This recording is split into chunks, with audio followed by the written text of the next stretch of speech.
우리는 다윗의 인생 70년을 잘 알고 있습니다. 30세에 왕위에 올라서 40년간 통치를 이루었던 인물이죠. 그의 인생 초기 30년은 하나님의 종이며 이스라엘의 왕으로 빚어져가는, 만들어져가는 30년이었습니다. 한마디로 이 30년간 용광로 풀무지를 통해서 단련되고 단련되어서 40년간 하나님의 복음으로 사용되어진 위대한 사람, 그게 바로 다윗이라고 우리는 알고 있습니다.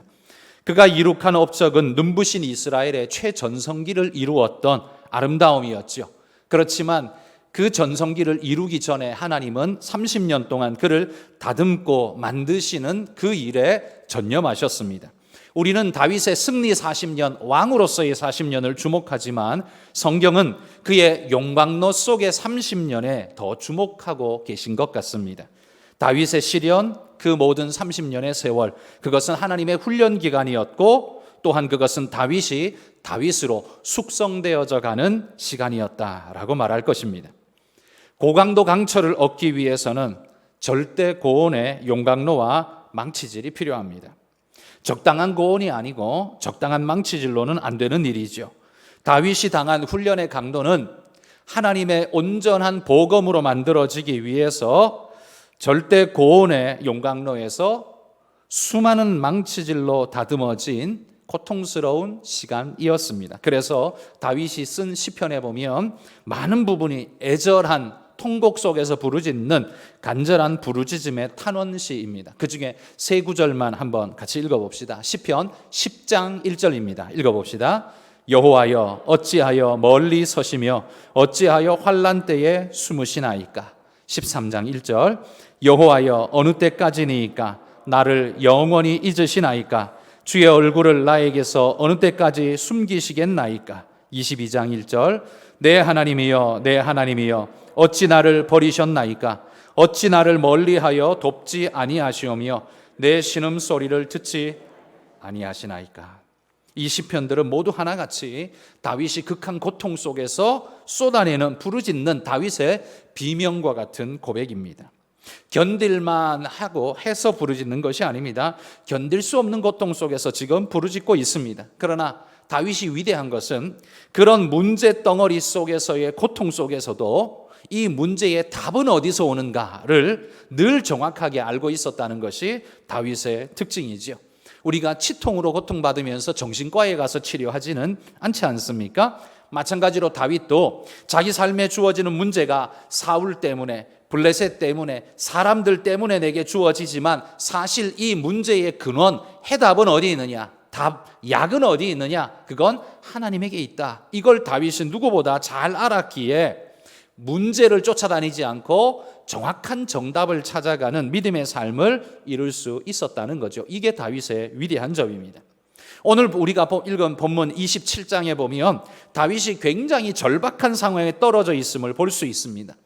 다윗의 상황이 굉장히 절박했다는 걸 보여주는 두 구절을 우리가 찾을 수 있는데요. 그 중에 첫 번째가 사무엘상 23장 14절에 보면 이런 표현을 씁니다. 사울이 매일 찾되, 이런 표현을 씁니다. 사울이 다윗을 매일 찾았다는 거죠.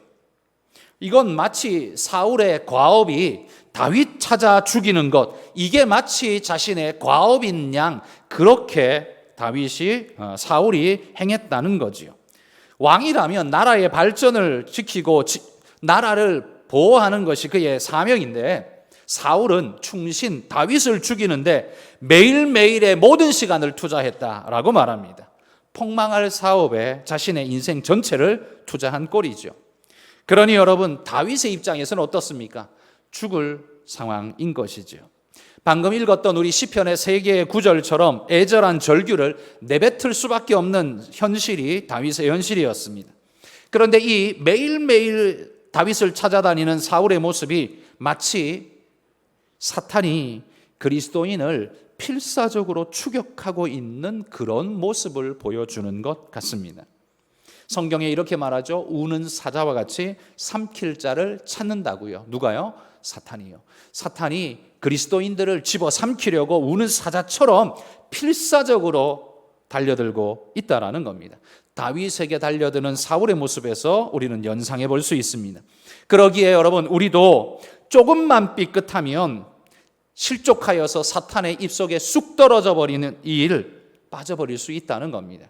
우리가 오늘 하나님의 위로가 필요하고 삶이 고달프니까 위로받고 잘 사는 것, 이게 필요한 일이기는 합니다만, 그럼에도 불구하고 한편에서는 우리가 늘 각성하고 깨어 있어야 하는 건, 사탄은 우리를 집어삼키기 위해서 우는 사자처럼 오늘도 혈안이 되어 있기에 우리가 그렇게 풀어헤치고 살아서는 안 된다는 것, 매일매일 사울이 매일 찾대라는 구절처럼 사탄이 우리를 찾고 있다는 것 기억하며 마음을 다잡으시기를 소망합니다.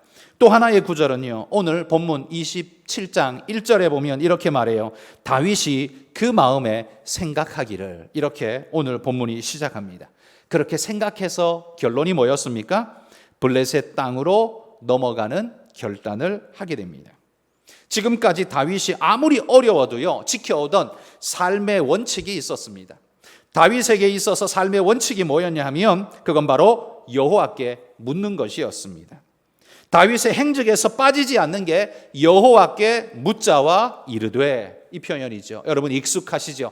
여호와께 묻자와 이르되, 하나님께 늘 물어가던 것이 다윗의 삶이었는데, 그런데 고통과 아픔에 시간이 가중되자 다윗은 지금 오늘 본문에 보면 기도하기를 멈추고 생각하기로 전환하고 있는 모습을 보게 됩니다. 여러분, 기도하기와 생각하기, 무엇의 차이입니까? 사람이 당연히 생각을 하죠. 보통 일반의 띵킹을 말하는 그 정도가 아니라 이건 포인트가 달라졌다라는 걸 말하는 겁니다. 여러분, 기도의 포커스는 어디에 있습니까? 하나님께 있습니다. 그러나 생각한다고 할 때 그 생각은 누가 합니까? 내가 합니다. 하나님 중심이었던 그의 삶의 자세와 중심성이 자기 중심성으로 바뀌어져 가는 모습을 이렇게 보여주고 있다는 말이죠. 하나님 중심이 아닌 고달프고 힘든 일이 자꾸만 찾아오니까 하나님에게서부터 자꾸 미끄러져서 자기 중심으로 변하여지는 그의 모습을 보게 됩니다. 왜요? 그의 육체의 피로도와 영적 피로도가 아주 높아졌기 때문에 그렇습니다. 여러분, 사람이 아무리 강한 사람이라도요, 육적인 피로도가 높아지면 마음도 약해지고 병도 들고 신앙도 무너지는 것을 우리는 보게 됩니다. 다윗이 얼마나 피곤했을까요? 여러분, 그가 사울이 그를 매일매일 찾아다니며 군사 3,000명을 데리고 날마다 쫓아다니는데 그가 어디 제대로 편안한 잠이라도 한번 제대로 잤을까요? 식사라도 어디 한번 제대로 편안하게 배부르게 그렇게 먹었을까요? 뿐만 아니라 자기를 따라다니는 600명의 무리들, 사람들이 있는데 그들을 먹여 살려야 하는 일이 그에게는 큰 짐이지 않았겠습니까?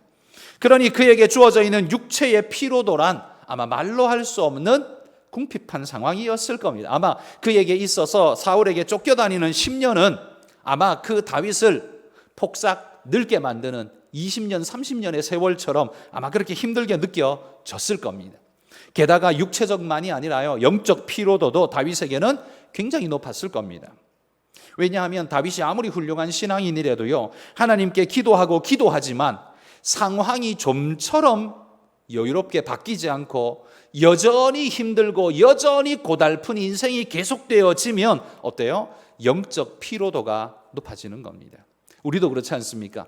하나님께 기도하고 찬송하고 열심히 한다고 하는데 정작 내 삶이 나아지지 않고 해결되지 않고 계속 힘들면 우리는 기도하는 거 이거 힘이 자꾸 빠집니다. 이거 내 계속 해야 되나라는 마음도 들고요. 하나님 앞에 원망과 불평이 점점점 싹 트면서 그게 바로 영적 피로도가 높아졌다는 증상인 거죠. 그러므로 여러분, 우리가 신앙을 건강하게 유지하는 데에는요, 육체적인 휴식도 절대적이라는 걸 간과해서는 안 됩니다. 육체적 휴식을 죄스럽게 생각하면 절대 안 된다는 말이에요. 신앙 좋다고 40일 금식 기도를 1년에 한두 번씩 매번 하고 매번 철야기도 하고 계속되는 집회에 빠짐없이 다 참석하고 단기 선교도 나가고 수련회도 가고 다 하나도 빠짐없이 다 참석한다? 이거 쉬운 일이 아니거든요. 이렇게 강행군을 하면 무너질 여지를 스스로 만드는 일이 될 수도 있는 겁니다. 아무리 강한 신앙인이라 해도요, 인간 이해, 육체라는 것을 간과하고 그냥 계속 몰아붙여서 아침에도 기도, 점심에도 기도, 저녁에도 기도, 너는 뭐 목사니까 장로니까 권사니까 그냥 24시간 기도만 해라. 여러분, 이거는 말이 안 되는 이야기입니다. 우리는 천사가 아니에요. 사람이에요. 그래서 우리에게는 휴식이 꼭 필요합니다. 여러분, 우리가 휴가를 언제 갑니까? 우리가 휴가는 죽을 것 같아서, 힘들어서 죽을 것 같아서 그때서야 비로소 휴가 한번 가고, 아닙니다. 그렇게 휴가를 가면 그건 휴가가 아닙니다. 병원으로 바로 가셔야 됩니다. 그 상태는 요양원으로 가거나 병원으로 가야 될 상황이지, 휴가는 그럴 때 가는 게 아니라 무리가 점점점 좀 쌓여진다라고 생각되면 휴가 가셔야 합니다. 그래서 사람이 정말 내가 힘들다라고 자각하는 정도가 되면요, 이미 몸은 많이 힘들다는 거예요. 웬만큼 힘들어서 우리가 정말 힘들다, 나 정말 꼭 쉬었으면 좋겠어, 이 상태가 되는 게 아니라 몸이 정말 많이 힘들 때 우리는 그 정도가 된다는 거예요. 그러므로 휴가는 적당하게 어느 정도 여러분 잘 쉬셔야만 합니다. 영적으로도 마찬가지예요. 영적 은혜를 늘 공급받아야 그게 영적 휴가와 같은 겁니다. 그래야 내가 오늘을 이겨낼 힘을 얻습니다. 그런데 오늘 내가 주입받는 은혜가 없이 내가 20년 전에 30년 전에 받았던 그 은혜, 내가 삼각산 기도원 쫓아다니고 천마산 기도원 다니고 매일매일 기도하고 했던 그거 추억이나 деп씹으면서 그때는 그랬지 그러면서 이야기하는 걸로 여러분 끝내버린다면 그건 좋은 신앙이 될 수가 없습니다. 오늘 내게 공급받는 신앙이 없으면 아무리 과거에 좋은 신앙의 경험들이 있었다 해도 그게 오히려요 불평의 요소가 되고 스스로를 무너지게 만드는 요소가 될 수도 있습니다. 추억 속의 은혜는 내게 좋은 동기부여자가 될 수 있지만 오늘의 은혜가 없으면 여러분 견뎌내기 어렵습니다. 그러므로 여러분, 특별히 지금 코로나 시대에 교회도 잘 못 모이고 영상으로 모든 걸 처리하기 때문에 영상 뒤에, 비대면 뒤에 숨어버리고 싶은 욕구가 우리 안에 굉장히 많지 않습니까? 그냥 귀찮고 게으름을 피고 싶은 마음이 조금씩 우리 안에 일어나죠. 여러분, 그런 것들을 잘 이겨내시기 바랍니다. 코로나기 때문에 안 가도 되는 게 아니라, 그게 아니라요, 여러분 마음속에 게으름이 자꾸 피어나잖아요. 그러면 단호하게 선언하고 교회로 나오셔야 돼요. 코로나고 뭐고 간에 여러분 마음속에 게으름이 피어나고 이렇게 숨고 싶은 마음이 자꾸 싹 트시면 이거 내버려 두시면 만성이 되어집니다. 깨고 나오셔야 됩니다. 그리고 나오시면요, 힘들게 나온 분들이잖아요. 여기 앉아 계신 분들, 신앙의 동지들 손을 꼭 붙잡아주고 격려하고 다독여주고 위로해 주시기를 바랍니다. 우리가 보기에는 다 멀쩡해 보이고 아무 일 없어 보이는 것처럼 보이지만요, 개개인의 삶 속에 쑥 들어가 보면 우리네 삶은 다 힘듭니다. 자식 키우는 게 그냥 되는 것 아니고요, 먹고 사는 일이 이게 누가 그냥 주는 것 아니고요, 내가 내 삶을 유지하고 내 영성을 유지한다는 게 이게 그냥 되는 일이 절대 아닙니다. 피곤하고 힘든 우리입니다. 그러므로 여러분이 격려해주고 위로해주시면 우리 성도들이 많이 서로 위로받을 겁니다. 여러분, 교회에서 뭐 목사님 말씀 듣고 위로받으면 되지, 딴 게 뭐 필요해, 여러분 그건 천사한테나 하실 말이고요, 사람한테는 그게 아니에요. 우리는 영적인 은혜를 설교를 통해서도 얻지만 어떤 날 이런 날 여러분에게 있지 않던가요? 목사님 말씀은 뭐 그냥 지나갔어요. 그런데 예배 끝나고 나가는데 우리 친구 권사님이, 친구 집사님이 그냥 반가운 얼굴로 뭐 그냥 몇 년 만에 본 사람처럼 너무너무 반가워하면서 손을 꼭 붙잡고 보고 싶었어, 잘 지냈지, 봐서 너무 기뻐, 그렇게 손 꼭 붙잡아주면 어때요? 마음에 더 큰 위로가 되시는 때가 있잖아요. 목사님 말씀에는 위로 못 받았는데 붙잡아주는 손길에 위로받고 갈 때도 있잖아요, 여러분. 그러니 여러분들이 그런 은혜를 베푸시는 분들이 되시기를 소망합니다. 목사가 부실해서 은혜 못 주는 날 여러분들이 은혜를 나눠주시면 얼마나 좋을까요? 그런 은혜가 있기를 소망합니다. 여러분, 다윗의 이 생각의 결정으로 인해 기도에서부터 생각으로 미끄러졌더니만 그가 어떤 결론에 도달하게 돼요? 블레셋 땅으로 들어가게 되는 결론에 이르게 됩니다. 더 이상은 사울을 피해 다닐 수 없고 이스라엘 땅에 더 이상 숨을 곳이 없다는 그런 마음에서 들어간 거죠. 우리는 충분히 다윗의 마음을 이해합니다. 얼마나 힘들었을까요? 저래도 그랬을 것 같아요. 그런데 여러분, 그렇게 블레셋 왕 아기스에게 의탁하여서 머물게 된 곳을 성경에 보십시오. 어디라고 말해줘요?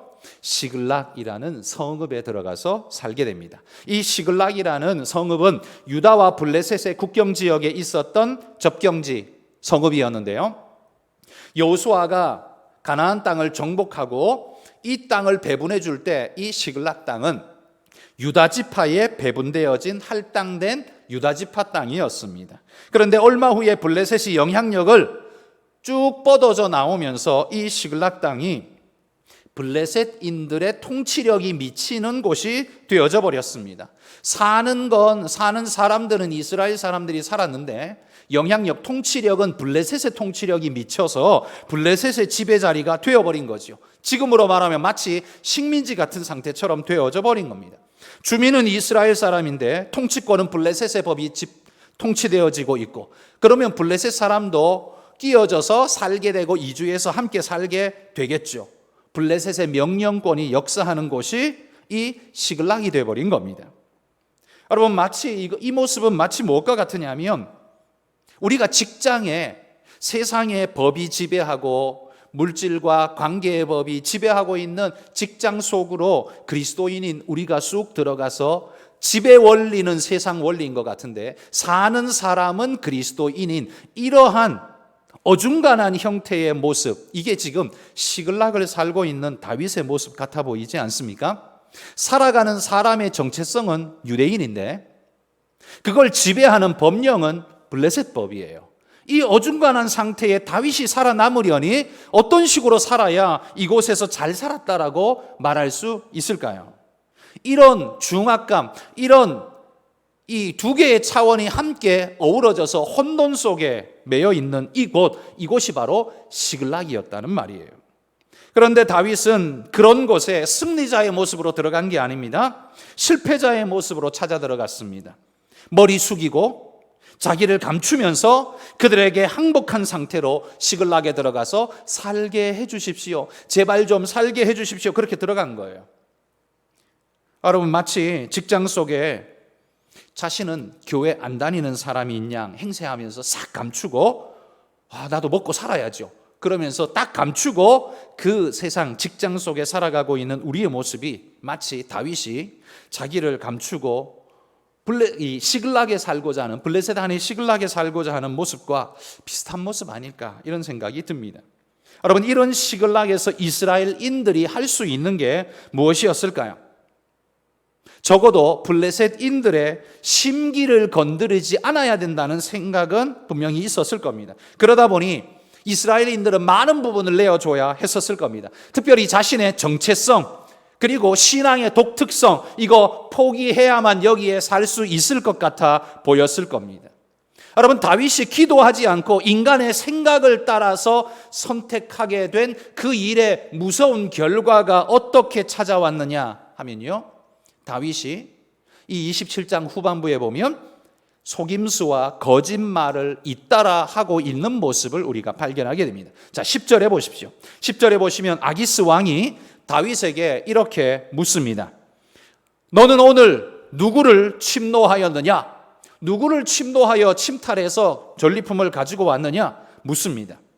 사실 다윗이 어디에 가서 누구를 침노했냐 하면 8절에 보십시오. 8절에 보면 그술, 기르스, 아말렉, 이런 민족들을, 이런 사람들을 공격해서 탈취해 왔었습니다. 이들은 이스라엘인이 아니죠. 적대국입니다. 그러나 다윗은 아기스와 그의 사람들에게 신뢰를 잃어버리면 안 되기 때문에 10절에 보면 뭐라고 거짓말을 해요? 나는 유다 네겝과 여라무엘 사람의 네겝과 겐 사람의 네겝에서 그들을 정복하고 탈취했습니다, 이렇게 말하고 있어요. 이게 거짓말이죠.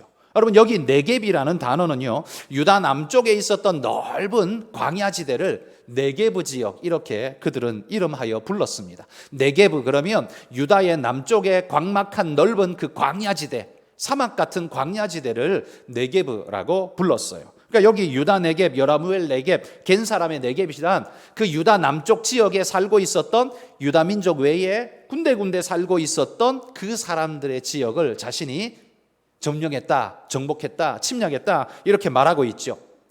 사실은 누구를 공격했어요? 유다 지역을 공격한 게 아니라 유다 지역 옆에 있는 그술, 기르스, 아말렉 이런 사람들을 공격했어요. 그런데 자기는 아기스에게 지금 거짓말하고 있는 거예요. 왜냐하면 자신이 유다인을 공격했다고 말해야 유다로부터 철저히 돌아선 존재로 인정받을 수 있기 때문입니다. 아기스는 다윗을 믿고 싶지만 아기스 밑에 있는 귀족들이 다윗을 좀채로 믿을 수가 없었습니다. 다윗이 누굽니까? 사울이 죽인 자는 천천히요, 다윗이 죽인 자는 만만이라 하지 않았습니까? 그런 다윗을 어떻게 받아들입니까? 이렇게 이 귀족들이 철저히 반대했거든요. 그걸 무마하려면, 다윗이 이 땅에서 살아남으려면 방법이 이것밖에는 없었던 것입니다. 그래서 거짓말하고 있는 거예요. 유다를 공격한 것처럼 보고하고 있는 겁니다. 여러분, 어쩔 수 없는 다윗의 이 신세가 참으로 안타까울 뿐이지 않습니까? 그런데 여러분, 이런 다윗의 신세가 오늘 우리의 삶에 빗대어 보면 하나님과 세상 사이에서 줄타기하고 있는 우리의 모습하고도 되게 비슷하다는 생각 들지 않습니까? 우리 같이 착실하게 예배에 참석하는 이들도요, 세상을 살아가려다 보니 하나님과 세상 사이에 줄타기를 해야 할 때가 있습니다. 그렇게 해야 내가 신뢰받고 그들에게 인정받고 진급할 수 있고, 그래야 내 삶이 조금은 나아질 수 있고, 이 세상 그렇게 살아야 되는 거 아니야? 이렇게 말할 수 있는 거지요. 그런데 그럴 때마다 내가 그들에게 바쳐야 하는 세금이 무엇이었는가를 한번 생각해 보십시오. 무슨 세금을 바쳤어요? 다윗도요, 아기스에게 거짓말이라는 세금을 바칠 수밖에 없었습니다. 그럴 수밖에 없었다는 거예요. 그래야 자기를 인정하고 믿어줄 수 있기 때문에 자기는 행동으로는 온전한 걸 하고 싶은데 명분으로는 이렇게 해야만 자기가 이곳에서 살아남을 수 있으니까 행동과 말이 달라지는, 어쩔 수 없이 거짓말을 할 수밖에 없는 상태 속에 떨어지게 되는 거죠. 여러분, 다윗의 이 애매한 상황처럼 우리도 때로는 직장에 가서 거짓말을 하고 둘러대고 딴말을 하고, 어떤 때는 교회에다가 거짓말을 하고 둘러대고, 이런 때가 있지 않습니까? 중간에 낀 신세이다 보니 이런 때가 있습니다. 여러분, 이게 바로 시글락의 삶입니다. 시글락, 그곳은 믿음으로 찾아간 곳이 아니에요. 믿음의 기도를 내버리고 자기 생각과 자기 판단에 의존할 때 어쩔 수 없이 따라간 곳이 그곳입니다. 직장 생활해야 하는 우리 모두는 그러면 시글락의 삶을 살까요? 그곳은 돈이 지배하고 세상의 원리가 지배하기 때문에 그곳은 시글락일 수밖에 없을까요? 그래서 그리스도인은 직장에 가면 안 될까요? 아닙니다. 그런 말을 하는 것이 아닙니다. 여러분, 직장 생활해야 하는 우리 모두가 시글락을 사는 게 아닙니다. 직장이라고 해서 다 시글락인 게 아니에요. 오히려 그곳에서 당당하게 신앙을 고백하고 믿음을 선포하며 살아가는 사람들이 있습니다. 이들은 시글락 같은 곳을 살지만 예루살렘처럼 살고 있는 거예요. 선교지처럼 살고 있는 거예요. 여러분, 그들은 시글락, 다윗이 시글락에 들어가서 쫓겨나면 안 된다라고 생각하다 보니까 어떻게 해요? 그들에게 장단 맞춰줄 수밖에 없고, 그렇다 보니까 거짓말로 일관될 수밖에 없는 그의 상태가 된 거예요. 이게 바로 시글락의 삶이에요. 여러분, 왜 시글락에 가서 살게 되었습니까? 그건 기도의 결정을 따르는 것이 아니라 자기의 결정을 따르게 될 때 시글락으로 쑥 빨려 들어가게 되더라는 겁니다. 다윗도 블레셋 진영 시글락에 산 때가 사실 이때뿐입니다. 이게 몇 년, 얼마의 기간인지는 모르겠지만 이때밖에는 블레셋에 의탁하고 살았던 적은 이때밖에 없어요. 그런데 이때의 특징이 뭐냐 하면, 읽어보십시오. 기도가 아니라 자기 생각이 늘 포커스가 되었던 다윗의 암울한 시대였다는 거예요. 여러분, 직장은 전부 시글락일 수밖에 없습니까? 아니라고 했습니다. 직장이 예루살렘인 사람도 있습니다. 이건 환경과 여건이 나를 그렇게 만드는 게 아니라 나의 결단이 오히려 환경을 바꾸어내는 능력이 있다는 사실을 기억하라는 겁니다. 여러분, 환경 조건이 세상은 그래야 돼, 이미 이거는요, 이 말 속에는 내가 포기하고 그들의 룰을 따르겠다는 내 정체성이고 뭐고 다 내려놓겠다는 포기 선언과 마찬가지입니다. 세상은 원래 그래, 직장이 뭐 원래 그렇지, 이렇게 생각해버리는 순간 나는 더 이상 그리스도인이 아닙니다. 그리스도인으로 살 수가 없습니다. 그러나 여러분, 나의 정체성이 이 직장의 직장인인 것보다 더 강하게 나는 하나님의 자녀입니다, 이 정체성이 더 강하다면 우리는 삶의 태도와 자세와 모습이 다르게 나타날 것입니다. 여러분, 이 우리가 살고 있는 직장과 우리의 삶, 우리의 현실이 어떤 모습이든지 간에 그걸 시글락이 되게 할지 아니면 예루살렘이 되게 할지, 그건 우리의 결단에 달려있는 문제라는 말입니다. 사울의 추격이 두렵고 도망자의 삶이 너무 피곤하고 힘들어 지쳐서 기도하기를 멈추는 순간 다윗은 시글락으로 빨려 들어간 거예요. 거기에 그게 답이잖아, 어쩔 수 없잖아, 그럴 수밖에 없잖아, 그게 답인 줄 알았어요. 그런데 여러분, 다윗의 인생에서요, 시글락은 절대 답이 아니었습니다.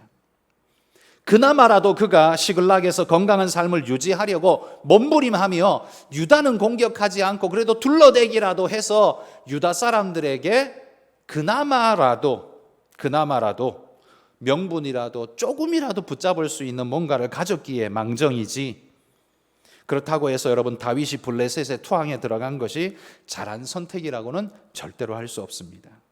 그러므로 성도 여러분, 우리의 삶이 어떨 때는 분노, 어떨 때는 두려움, 어떨 때는 중압감에 떠밀려서 뭔가를 선택해야 된다, 오늘 27장 1절에 나오는 말씀처럼 이 중압감에 떠밀릴 때 선택해야 되는 상황처럼 여겨질 때, 여러분, 그때는 우리가 선택해야 될 때가 아닙니다. 오히려 잠시 유보하고 미루시기를 바랍니다. 그때에 우리는요, 그런 식으로 생각하게 되고 거기에 빠지게 되면 우리의 결론은 여호와께 묻자와 이르되, 이게 다윗의 인생에서 빠져버린 거예요. 이게 블레셋에 있는, 시글락에 있는 다윗의 삶의 모습입니다. 자기 불안감과 초조에 사로잡혀서 끌려갈 때, 그때 다윗에게는요, 여호와께 묻자와 이르되, 이게 그의 인생 속에서 그냥 삭제되어 버린 시대였다라는 말이에요. 이게 삭제되더라도 그나마라도 우리가 이성적으로 살면 되는데, 여러분, 두려움에 빠져 있을 때 여러분이 선택한 그 선택은 이성적으로 나중에도 인정할 만한 선택을 하던가요? 아니죠. 늘 잘못된 선택을 우리는 일삼아 왔었습니다. 여러분, 우리가 보이스피싱을 당해보신 분이 있는지 모르겠는데요, 보이스피싱에 당한 분들의 이야기를 들어보면 그 말이 진짜인 것 같고 그 말을 듣지 않으면 자기한테 큰 손해가 있을 것 같아서 굉장히 마음이 쫓기고 불안해서요, 그렇게 할 수밖에 없다라고 이야기를 합니다. 그도 그럴 것 같습니다. 여러분, 우리가 마음에 두렵고 불안함에 빠지면 거짓말 알면서도 그게 참말처럼 느껴지게 돼요. 왜? 불안하니까요. 우리가 평상시에는 보이스피싱 이야기 들으면 왜 속아 저기에? 저런 말에 왜 속아? 이렇게 말할 것 같은데요, 아니에요. 자식 유괴했다는 보이스피싱 들으면 막 그럴 때는 꼭 울음소리 들려주잖아요. 울음소리는 전부 내 자식 울음소리 같이 들려요. 누가 울어도 다 내 자식이 우는 것 같이 들리도록 되어 있습니다. 왜? 두려우니까요, 불안하니까요, 쫓기니까요. 그런 상태에서 우리가 선택한다면 어떤 선택을 할까요? 잘못된 선택을 할 수밖에 없습니다. 다윗처럼요, 지금 다윗처럼 기도가 아니라 생각에 쫓겨서 두려움에 밀려서 이런 잘못된 선택을 할 수밖에 없게 된다는 겁니다. 그러므로 여러분, 이 두려움과 중압감에 짓눌려 있는 상태는 우리가 절대 결정해야 할 상태가 아닙니다. 오히려 그런 때에는요, 뭔지 잘 모르겠지만 용기를 내십시오. 용기를 내고 선택을 잠시 미루고 다른 걸 먼저 하십시오. 다른 게 뭘까요? 여러분의 맥박이 정상으로 돌아오도록 만드는 일을 해야 합니다.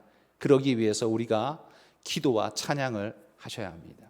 불안과 두려움에 사로잡혀 있는 상태에서 뭘 여러분이 선택하시면 반드시 후회하게 되어 있습니다. 잘못된 선택을 할 수밖에 없게 되어 있어요. 그럴 때는 그 순간은 결정할 시간이 아니라 기도하며 찬양해야 할 시간이라는 사실을 기억하고 하나님 앞에 영적 호흡을 가다듬는 시간으로 주님 앞에 맡기십시오. 불안하겠지만 맡기십시오. 먼저 기도하십시오. 그리고 찬양하십시오. 내 마음이 어느 정도 가라앉고, 그리고 내가 내 생각이 하나님 말씀을 따라 어느 정도 할 수 있겠다라는 생각이 들 때 그제서야 다시 한번 그 문제를 돌아보는 그런 마음을 가지시기를 바랍니다. 여러분, 다윗은 기도해야 할 때에 자기 생각으로 기울어지자. 왜요? 두려움이 밀어냈기 때문에 그래요. 기도 자리에 못 앉아 있는 건 두려움이 밀어내버렸기 때문에 그래요. 그 기도 자리에서 떠밀려간 다윗은 기도가 아니라 생각에 빠지고, 그 생각은, 두려움에 떠밀린 생각은 잘못된 선택을 할 수밖에 없었다는 말입니다. 그 삶의 중압감이 그의 선택을 등 떠밀었던 겁니다. 이럴 때 우리 모두는, 우리도 이런 일 많이 경험하잖아요. 이럴 때 우리는 뭐라고 하소연합니까? 어쩔 수 없었다. 우리의 공통적인 변명이잖아요. 어쩔 수 없었다. 맞아요. 어쩔 수 없었습니다. 그 상황 자체를 놓고 보면요, 그 상황에서 뭘 우리가 더 잘할 수 있겠습니까? 어쩔 수 없었습니다.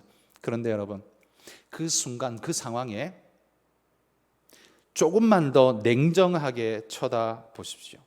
그 상황이 정말 어쩔 수 없었기 때문에 이렇게 된 겁니까? 아니면 기도하던 내가 그 기도 내려놓고 생각에, 두려움에 떠밀려 버렸기 때문에 그 선택을 한 겁니까? 내가 조금만 더 정신을 차리고 마음을 가다듬었더라면 다른 선택을 혹시 할 수 있지 않았을까요? 하나님 신뢰보다 불안감에 떠밀리면 이렇게 될 수밖에 없습니다. 여러분, 불안과 분노가 내 마음을 사로잡고 있다면 여러분, 그때는 결정할 때가 절대 아닙니다. 결정을 미루고 찬양과 기도로 자기를 다스리시기 바랍니다. 맥박이 정상으로 돌아올 때, 그때야 비로소 우리는 무엇을 할 수 있을 겁니다. 여러분, 기도보다 앞선 자신의 생각이, 다윗의 생각이 뭘 낳았어요? 블레셋을 낳았습니다. 그리고 블레셋이 뭘 낳았습니까? 다윗의 거짓말을 낳았습니다. 그 신앙인 다윗이 거짓말을 일상으로 할 수밖에 없도록 만들어버렸다는 거예요. 문제는 블레셋 때문입니까? 아니요. 블레셋보다 더 이전의 문제, 기도를 잃어버리고 생각으로 또 전락해버렸던 그의 잘못된 선택이 그 결과를 낳았다는 말이에요. 상황 때문에 그렇게 되었다고 말할 수 있겠지만 엄밀히 따져보면 기도를 지우고 생각으로 대신했더니만 그런 일들이 벌어진 겁니다. 그러므로 성도 여러분, 마음에 우리는 다짐을 해야 합니다. 그리스도인은 합리적으로 사는 사람이 아닙니다. 합리적이라는 게 뭡니까? 합리의 기준이 뭐예요? 보편성 아닙니까? 합리의 기준은 보편성이고 보편성의 기준은 사람입니다. 그렇기 때문에 많은 사람이 인정하고 지지하고 가는 그 길, 그게 보편적이고 그게 합리적인 선택인 거죠. 그렇다면 많은 사람이 가는 길은 하나님의 뜻입니까? 그렇다고 말할 수는 없죠. 넓은 길이 하나님 뜻이라고 말할 수는 없죠. 그러기에 여러분, 합리라는 좋은 단어로 포장되어 있지만 사실 합리적이라는 단어가 어떨 때에는 가장 비성경적으로 우리를 신앙에서부터 떨어지게 만드는 요소를 만들어낸다는 사실을 기억해야 합니다. 그리스도인은 합리적으로 사는 사람이 아닙니다. 주의 뜻에 합당하게 사는 사람입니다. 합리적으로 살려고 생각하신다면 여러분은 신앙을 지킬 수 없을 겁니다. 늘 시글락을 들락날락거리게 될 겁니다. 그럴 수밖에 없어요. 왜? 합리적인 존재는 그럴 수밖에 없습니다. 다윗의 입장에서는 블레셋으로 가는 게 합리적이었거든요. 도망갈 데도 없고 도와줄 사람도 없고 먹여 살릴 방법도 없는 그 상황에 가장 합리적인 건 블레셋이었거든요. 다윗은 합리적으로 선택했지만 그것이 정말 신앙의 선택이냐? 성경은 no라고 말한다는 거예요. 그리스도인은 합리적으로 사는 게 아닙니다. 그리스도인은 하나님의 뜻에, 주의 뜻에 합당하게 사는 사람입니다. 이렇게 살아내려면 뭐가 선행되어져야 하면 손해를 각오하셔야만 이게 가능합니다. 합리적으로 살겠다는 말은 손해 안 보겠다는 소리하고 같은 소리거든요. 여러분, 손해보지 않고 어떻게 신앙인으로 살 수 있습니까? 예수님의 산상보훈의 말씀, 오리를 가자 그러면 십리를 가지고 오른뺨을 때리거든 왼뺨을 돌려대고, 이게 어떻게 합리적인 이야기입니까? 이건 불합리한 이야기예요. 그런데 그렇게 살라고 말하는 주님의 말씀은 합리적입니까? 합리에 기초합니까? 아니요. 하나님 뜻에 기초합니다. 그러기에 여러분, 우리가 합리적으로 살려고 발버둥 치는 그리스도인은 절대로 신앙적으로 살 수 없습니다. 시글락을 늘 밥 먹듯이 들락날락거릴 수밖에 없습니다. 우리는 하나님 뜻대로 살겠다. 그리고 거기에 내가 손해봐야 한다면 손해보겠습니다. 조금 힘들어야 한다면 하나님 힘들겠습니다. 여러분이 신앙적으로 살아도요, 죽지 않습니다. 세상이 여러분 죽이지 않습니다. 너무 두려워서 우리가 아예 지레 겁먹고 다 포기하는데 아닙니다. 주님 뜻대로 살려고 발버둥 해보십시오. 예전에는 결코 보이지 않던 새로운 길이 보일 겁니다. 광야의 길이 나고 홍해가 갈라지는, 예전에는 절대 보이지 않던 길이 주님 뜻대로 살고자 결단할 때 보이게 될 거라는 말이에요. 그건 믿음의 사람에게만 보이는 길이에요. 시글락을 들락날락거리는 사람한테는 절대로 안 보이는 길이에요. 그 사람은 이 상황에 내가 어떻게, 늘 변명이 이거예요. 여러분, 결단을 먼저 하셔야 합니다. 다윗이 사울에게 쫓기다 보니 그 결단의 순간에 중압감과 두려움에 떠밀려지다 보니까 그의 결론은 엉뚱한 데 떨어지고 말았습니다. 여러분, 중압감이 나를 속일 때 눈을 크게 뜨고 하늘을 바라보시기를 소망합니다. 여러분, 우리의 선택도 타이밍이지 않습니까? 똑같은 선택을 해도요, 언제 하느냐에 따라 결과가 완전히 달라질 수 있습니다. 용서를 구하는 말을 해도요, 제때에 하면 이게 진심의 사과가 되지만요, 떼진하고 철진하고 나중에 가서 엉뚱한 상황에서 하면 조롱이 될 수도 있고요, 변명이 될 수도 있어요. 그러면 상대방을 더 분노케 하는 일이 될 수도 있어요. 똑같은 사과인데요, 타이밍에 따라 전혀 다른 상황이 벌어지는 거예요. 여러분, 1,000만 원을 투자한다고 생각해 보십시오. 1,000만 원을 투자하면 적어도 본전치기는 해야 될 거 아닙니까? 그런데 여러분, 주식 투자를 1,000만 원을 하는데 어느 타이밍에 하느냐에 따라서 1,000만 원이 2,000만 원이 될 수도 있고요, 1,000만 원이 500만 원이 될 수도 있고 300만 원이 될 수도 있는 것 아닙니까? 그건 타이밍 아닙니까? 여러분, 우리가 선택하고 결정할 때 어느 타이밍에 하나님 앞에 결단하고 결정해야 할 것인가를 아는 것도, 그것도 실력입니다. 영적인 실력이요. 여러분, 그런 실력을 갖추신 분들이 되시기를 소망합니다. 중압감에 쫓기실 때, 그때는 선택할 타이밍이 아니에요. 두려움에 떠밀려 내가 지금 어쩔 안절부절 못하고 있을 때, 그럴 때는요, 어떤 결정도 하지 마세요. 차라리 용기 내셔서 미루십시오. 그리고 기도와 찬양으로 자기를 다스리십시오. 그리고 내 마음이 주님 앞에서 잔잔히 평온을 찾을 때 하나님 어떻게 할까요? 기도로 나아가셔서 하나님 앞에 답을 얻으시기를 바랍니다.